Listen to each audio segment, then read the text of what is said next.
여러분들을 퍼스트 클래스로 만들어줄 방송 투자 캠퍼스의 홍반장입니다.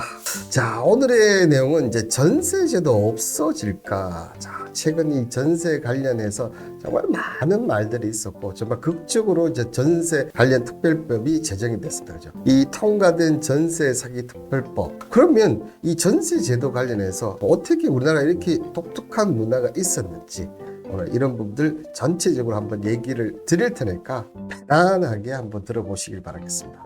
전세는 이 한국의 주택 임차 계약 중에 한 형태입니다. 그죠? 자, 임차인과 임대인이 전세금이 계약 기간이 끝나면 100% 돌려받는 이런 독특한 문화가 있는데요. 월세를 내지 임대료를 내지 않는 점이 월세와 차별이 됐다. 그래서 미국이나 이런 쪽은 대부분 렌트지 않습니까? 이렇다 보니까 외국 사람들이 국내에 왔을 때 야, 이렇게 큰 돈을 맡기는데 이게 사고가 안 일어나냐? 말이 되냐고 어떻게 또 그 돈을 넘기냐고 정말 깜짝 많이 놀래더라고요. 이 우리나라에 있는 이 전세제도 뭐 어떤 기사들을 보면 이 전세제도는 우리나라밖에 없다 이렇게 얘기를 하고는 있지만 자, 우리나라 유사한 제도들이 많이 있습니다. 뭐 인도, 겁이나 보기, 스페인, 아르헨티나, 볼리비아, 프랑스, 미국 같은 경우는 루이지애나 주는 또 그렇게 한다고 하네요. 그리고 스웨덴, 모로코, 이란에도 전세와 비슷한 제도가 존재를 하고 있는데요. 여기서 이제 스웨덴 한번 얘기 드리면 일부 협동조합 형태로 운영되는 주택에서 이 부스타즈렛이라는 제도가 있다고 합니다. 자, 있는데 이게 우리나라와 다른 점은 여기는 협동조합에서 보증을 하는 형태라고 보시면 될 것 같고 기간이 여기는 무제한입니다. 우리나라는 기간이 제한이 있지 않습니까? 역시 스웨덴은 복지의 그냥 최고봉인 것 같아요. 그죠? 여기서는 기간이 무제한 이런 좀 부분들이 조금 다르다고 합니다. 한국에서 이 전세 제도가 왜 이렇게 전 세계에서 유일하다고 할 수 있는지 아까 스웨덴 하면서 제가 잠시 얘기를 좀 드렸었는데요. 우리 임차인과 임대인이 이제 전세 계약을 맺지 않습니까? 물론 뭐 현금이 100%가 있으시면 그 100%를 드리면 되지만 그런 분들은 아마 있으시면 아마 집을 사시겠죠. 그죠? 그렇기 때문에 대부분이 은행에서 전세 보증 뭐 대출이나 전세 대출을 해서 이 임차인에게 돈을 주면서 계약을 맺습니다. 그런데 여기서 이제 독특한 문화가 우리나라는 정부에서 보증을 쓴다는 겁니다. 그래서 이 정부 보증이 있는 점이 어떻게 보면 전 세계에서 유일하다는 거죠. 그래서 한국 전세제도가 유일하다. 우리 여기밖에 없다. 이렇게 생각하시면 되는데요. 자, 그렇다면 이 전세제도가 왜 이렇게 독특한 이 한국 전세 문화가 왜 생겨났느냐? 언제부터 생기냐면 역시나 이 우리나라의 전세 제도는 생긴 부분은 이제 산업화 고도화 시기 바로 이 경제개발 5개년 계약이 어떻게 보면 일치한다. 이때부터 시작을 했다. 여기서 만들어졌다고 보시면 되는데요. 우리 아시다시피 5개년 계획 1차 계획, 2차, 3차, 4차, 5계획 어떻게 보면 우리나라의 경제 개발 속도가 가장 강력한 시기 이때가 아니었나 생각드는데요. 이때 산업화가 되면서 많은 사람들 지방에서 대도시로 몰립니다. 그죠? 대도시로 몰리다 보니까 없는 집이 그만큼 없었는데 그때 이제 많은 집들이 생기면서 이런 독특한 전세 문화가 시작했는데 가장 기본적인 표면적인 이유를 한번 보시면 자, 이 당시 우리나라 금리가 이렇습니다. 여러분들 지금 생각하면 깜짝 놀랐겠죠? 보시면 64년부터 안 그래도 15% 높은데 최고 26, 7까지 올라갔습니다. 그러면서 이렇게 떨어졌다 하더라도 13, 12랬나. 근데 이때 이제 전세 제도가 생겼는데 자, 여러분들 생각하세요. 만약 이 당시에 집을 1억 주고 샀다고 생각해 보십시오. 그러면 뭐 전세를 하면 뭐 8천만 원 주고 전세를 놨다고 생각해 보십시오.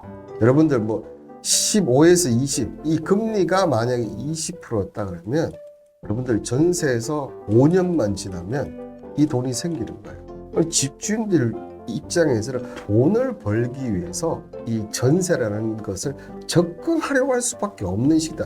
이때는 고금리 시대였기 때문에 충분히 가능한 5년만 하면 집을 또 한 채 살 수 있는 돈이 생기는 거예요, 여러분들. 그러니까 돈 있는 사람들은 다른 데 할 필요가 없어. 여기 15, 20%를 주는데 야, 무조건 전세다. 이렇게 될 수밖에 없었다는 거죠. 그죠? 자, 근데 이런 산업화에는 분명히 또 안 좋은 것들이 좀 생기는데, 그죠?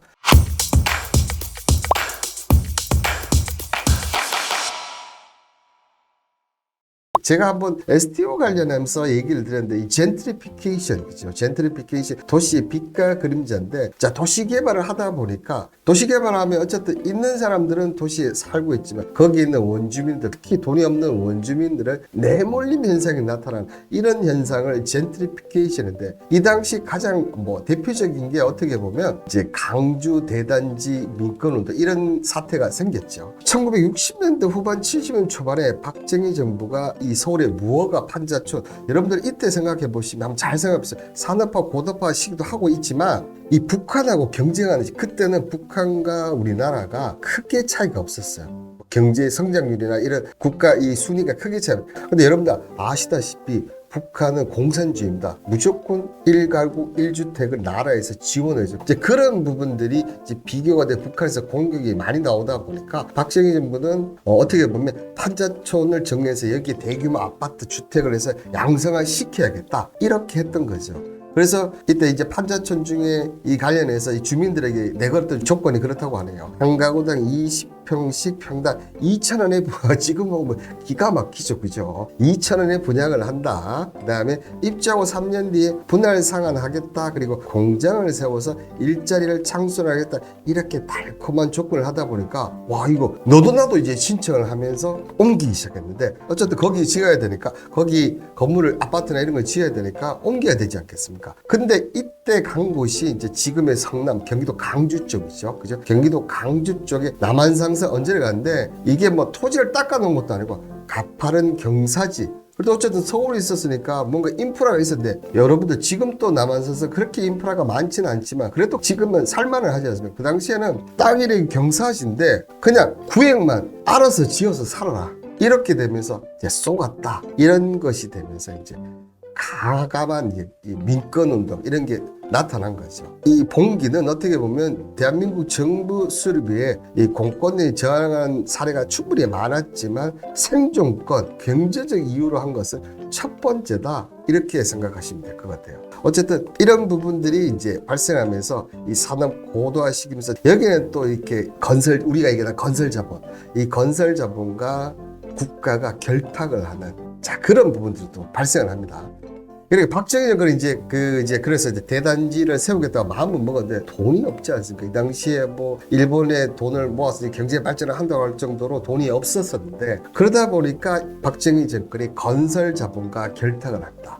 건설회사 같은 경우는 아파트를 지어야 되는데 이 건설회사가 돈이 많을 수도 없어. 그러니까 당연히 은행에서 저리로 그냥, 이때는 건설회사 간판고 집만 지으면 그냥 무조건 다 오케이. 절대로 그거 없어. 환경 이런 게 절대 무조건 밀어준 거지. 거기에다가 만약에 지었는데 이때 못 살던 그 아파트 들어올 사람이 있을 수 없을지 모르는 거지 않습니까? 그죠? 이제 그렇다 보니까 미분양되면 어떡할 거야. 이제 그러니까 이 박정희 정권 쪽에서 그렇게 되면 우리가 보증을 해줄 테니까 걱정하지 마라. 이렇게 되면서 이때 이제 나왔는 게 전세제도. 미부장이 될 것 같으니까 들어가기는 들어가야 되겠고, 돈이 없으니까 은행에 돈 빌리고 우리가 보증을 해줄게. 그래서 임대인들이 딱 들어오는 이 우리나라만에 있는 독특한 문화가 이때 이제 생겨났다는 거죠. 아픈 역사일까요? 근데 어쨌든 이때 좀 시간이 걸리더라도 전세 제도를 제대로 하고 확실하게 움직였다면, 그리고 이 건설 자본들을 무조건 밀어서, 지금 건설 자본 언론 결탁돼 있다 이런 여러 가지 얘기들이 많이 있지 않습니까? 그런 부분들이 지금 후유증으로 나타나지 않았을까 하는 그런 생각이 좀 듭니다. 그죠? 자, 그러면 왜 정부에서는 1가구 1주택을 하지 않느냐? 공사공차로 충분히 할 수 있는 부분이 아니겠나, 그죠? 이렇게 얘기를 드릴 수 있는데, 자, 이 부분을 이제 루마니아 사태를 보시면 공산주의 관련해서 국가가, 정부가 소유한 주택을 싼 가격에 판매를 했어요. 그러면서 현재 자가 보유율이 96.4%에 달하지만 집이 있으니까 팔거나 사거나 집 가격 움직임 변동이 없어. 그렇다 보니까 이 건설 사람 자체가 활력을 잃어버리고, 어쨌든 지금은 조금 달라지지만 예전 같으면 항상 경제 이런 부분들이 줄어들었다 이렇게 했을 때는 어떤 부분이 나타나느냐? 건설이 항상 먼저 들어갑니다. 1차 대전, 2차 대전 끝날 때도 그렇고 5.1 사태가 끝났을 때 보면 항상 먼저 살리는 게 어떤 부분입니까? 건설입니다. 건설 부분을 살리면서 그렇게 된다는 거죠. 그렇다고 본다면 단점 아니냐? 장점도 분명히 있어요. 제가 볼 때 이 장점이 가장 크지 않나. 항상 월세하고 전세하고 이렇게 비교해 버리면 월세가 살짝 조금 높기는 높습니다. 전체적인 퍼센트를 보면. 근데 이 월세와 전세가 서로 이렇게 상한선으로 작용하니까 월세가 좀 낮아지면 전세도 다시 낮아지는 이런 역할을 하고, 월세가 좀 높아지면 전세도 다시 올라가는 이런 서로 연관작용이 있다는 거죠. 이런 부분이 있다 보니까 이 월세와 전세가 같이 있으면서 오히려 가격들을 합리적으로 조정할 수가 있는 그런 부분들이 있다는 겁니다. 자, 여러분들 아시다시피 이 전세 제도가 참 좋은데, 그죠? 이게 문제점이 뭡니까? 이렇게 가격이 하락을 해버리면, 주택 가격이 이렇게 하락을 하면, 여러분들 아시다시피 보통 80%예요, 그죠? 80%인데 지금 2022년 1분기에서 지금 1년 만에 30% 이상 이렇게 빠져버리면 이런 항상 문제점이 왜냐면 그게 깡통 정세라고 하지 않습니까? 이런 문제점이 생길 수밖에 없다는 겁니다. 자, 그러면 이런 최근에 불고 난 전세 사기 유형을 보시면, 예전 같으면 뭐 중복 계약, 이렇게 등기등본 날짜가 살짝 비는 그 틈을 이용해서 이 중복 계약도 있었고, 신탁 등기 이런 거를 좀 위주로 해서 신탁 등기 사기. 최근에는 보면 이제 깡통 정세 가장 핫한 부분이 바로 무자본 갭투자입니다. 그죠? 돈 없이 그냥 이율로 땡겨서 계속 만들어서 사람들 싸게 넣어놓고 돈 갖고 한 방에 뻥 이렇게 튀는, 그죠? 그런 형태를 지금 많이 해왔었는데요. 그죠? 그러면 최근에 뭐 건축왕, 그다음에 빌라왕이 이전에는 없었느냐? 어떻게 보면 제 기억으로는 이 2018년에 일어난 익산 원룸 전세금 사기 사건, 어떻게 보면 여기서부터 이런 그 전세 사기들이 조직화되고 크게 이렇게 된 게 아닌가 생각되는데요. 자, 햄님이 월세는 돈 모으기가 힘들다. 월세는 정말 돈을 모으기가 상당히 힘듭니다. 특히 저는 개인적으로 20대 뭐 천장년층 주택을 구입하지 않는 분들은 우리나라 정말 그런 부분 관련해서 제도가 좋습니다. 그죠? 그러니까 꼭 그런 부분들 좀 나라에서 지원을 나라 돈은 확실하게 빼먹어야 된다. 이렇게 좀 얘기를 드리고요. 어떻게 보면 이 사건이 최초에 일어났고, 이 사건을 겨누고 이 전세 사기범들이 이렇게 하면 되겠구나 이렇게 나왔는데, 이때 발생한 피해금이 한 50억 정도, 원광대학교 근처에 원룸을 알아낸 학생을 저렴한 전세와 다른 것보다 좋은 옵션으로 내놓은 원룸을 계약을 했는데, 이게 알고 보니까 지금 같은 전세 사기였던 거죠. 피해 학생이 무려 128명입니다.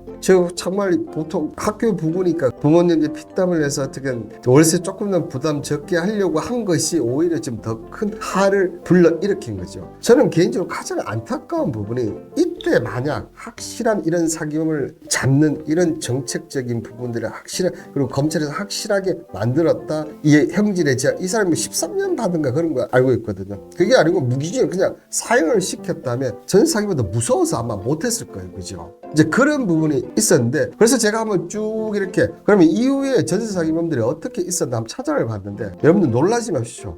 이렇게 한 분이 있습니다. 이게 정말 말이 됩니까, 진짜? 지금 위에서 보면 하나, 둘, 셋, 넷, 다섯, 여섯, 일곱, 여덟, 아홉, 열, 열한, 열두. 지금 알려진 것만 지금 12명이에요. 그럼 안 알려진 게 더 많다고 보면, 여러분들 이 집만 해도, 지금 여기 있는 집만 해도 몇 개가 됩니까? 거의 제가 봤을 때 1000개 정도 넘거든요. 실로 정말 어마어마하게, 정말 빌라 이런 관련해서 전세 못 들어갈 것 같아요. 제가 봤을 때는.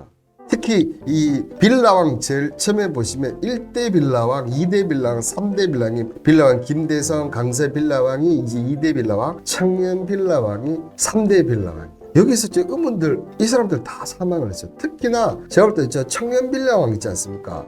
20대, 20대. 이게 말이 안 되지 않습니까? 여러분들. 이게 뒤에 뭔가 조직적인 게 없지 않으면 이런 게 있을 수 없는데, 그리고 기사에 이 정도 났으면 왜 이런 사람들을 철저하게 세무조사나 이런 조사를 안 하는 건지 못하는 건지는 모르겠지만, 왜 이렇게 얘기하는지 모르겠어요. 특히 이번에 또 이 건축가 남윤기 씨, 자, 미추홀구 건설업 61세잖아요. 이 사람 때문에 얼마나 많은 젊은 사람들이 희생이 됐습니까? 그죠? 이렇게 나와 있는 부분들, 이런 부분들을 보니까 의문점이 들 수밖에 없어요. 이 빌라왕 임대인의 연이은 사망 소식에 전세사기 피해자는 속출이 되는데 그냥 항상 지나가 버려.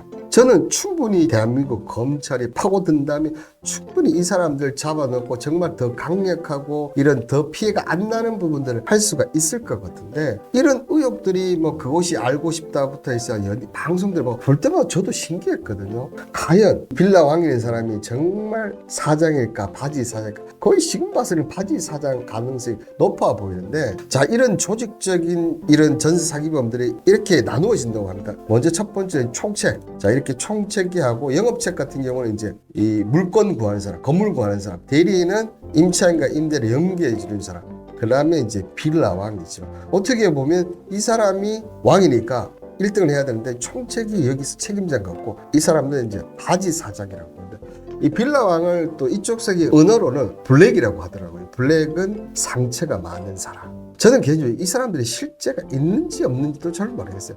어떻게 보면 죽어 있거나 없는 사람을 그냥 가상으로 만들어서 이렇게 한 게 아닌가 생각이 드는데, 어쨌든 이런 전세 사기범들이, 왜냐하면 사망했는데도 불구하고 계약이 이루어졌다는 기사들이 여러분들 몇 번 보셨지 않습니까? 이제 그런 부분 때문에 이런 조직적인 범죄, 이런 부분들을 저는 좀 확실하게 좀 하는데, 혹시나 저는 이런 생각을 합니다.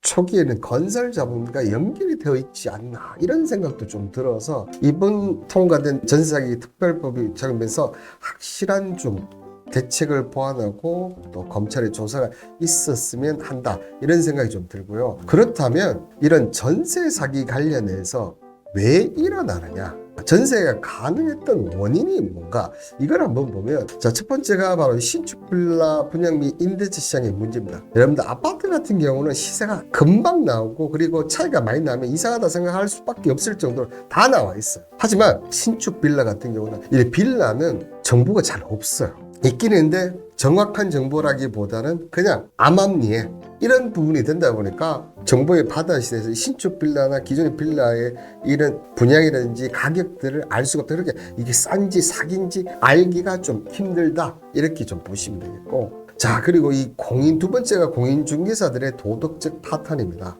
자, 이 공인중개사들 입장에서 보면 지금 아마 최근 이렇게 이제 부동산 가격이 내려가면 공인중개사들 분들도 먹고 살기 힘들 거예요. 평소에도 그렇게 쉽지는 않는데, 자, 그러면 만약 이런 전세 사기만 연결돼 있다, 보통 몇백 채 갖고 있지 않습니까? 얘들 것만 해서 난 내 돈 벌면 저 사람이 사기를 당하든지 말든지, 사귄 게 거의 확실한데, 하지만 상관없이 내 돈만 된다, 이런 도덕적 파탄이 있었기 때문에 가능했지 않나. 그리고 세 번째가 적응이 시행된 정부 정책의 실패가 아닌가. 이 부분은 이제 특히나 이제 문재인 정부 때 이제 임대차법 관련해서 나오면서 전세 자금이 정말 초급등을 해버렸어요. 그죠? 이런 부분들이 정책적 실패가 나오면서, 물론 기존의 정책의 실패도 이제 가장 최근 걸 이제 얘기를 드리는 부분인데요. 전세가 더 갈수록 가기가 힘들어지다 보니까, 야, 전세 나오면 일단 무조건 물건도 없는데 해야지 이렇게 된 게 아닌가 생각이 들어요.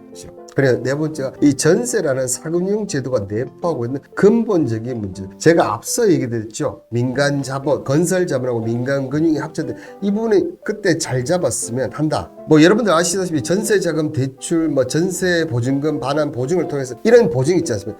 이걸 부채질해서 부동산 경기를 너무 강하게 끌어올린 거지. 어떻게 보면 앞서 얘기했던 정부 실책하고 비슷한 거예요. 이를 이용해서 실수요자 임차인을 착취하듯 이 금융기관의 욕심이 정말 악랄하지 않습니까? 이 은행들 만약에 연체를 해보시면 정말 악랄합니다.